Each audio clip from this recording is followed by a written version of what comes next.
Okay, I work in a variety of woods. Most of the work I do is from Long Island woods.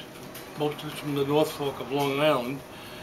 This piece, this still life I did, this is a cherry burl, which is a gnarled piece of wood. It has lovely figuration and configuration with the grain and the branches going all different ways. And I turn the pears and then I paint them, just as I would on a canvas, except it's on wood. And from a piece like this, I can go to a piece that's very finished like this, with a very fine finish and smooth and conical in shape.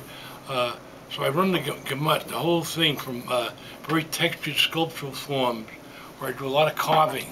This also is a cherry burl, same wood as this. Black cherry, this is normal fruit cherry. This also is a cherry burl, where I turn the sculptural pot, but within it I have what we call a hollow form. I've hollowed out the inside of this piece so it's not just a heavy chunk of wood. This is a hollow form. This is totally hollowed out.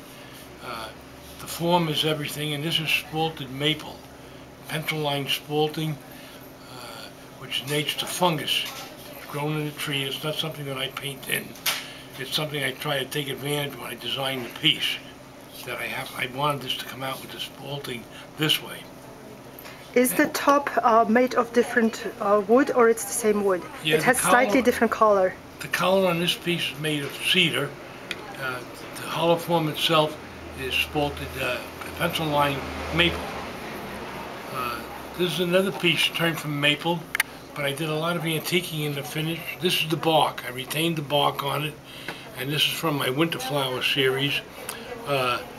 I was inspired by walking around the property one day and seeing these black flowers out on the wild grass out in the meadow, and I came back and started turning a series of these. I did about 8 of them in all, and it's a complicated finish, many dyes, and then I buff it to bring up that luster and to create the look. And I hollowed out and I carved the petals.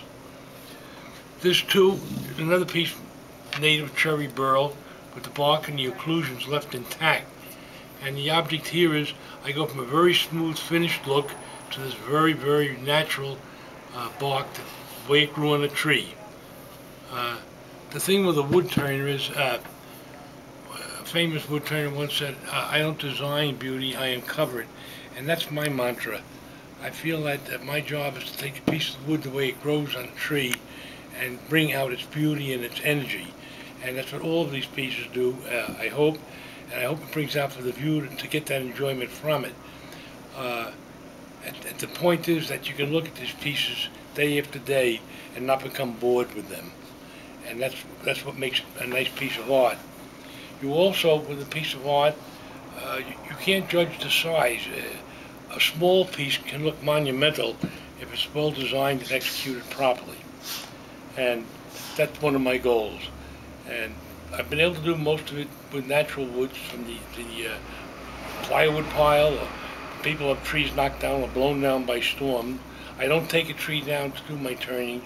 They're all from trees that came down, usually damaged by a storm or disease. Thank you so much, Harry. Okay, my pleasure.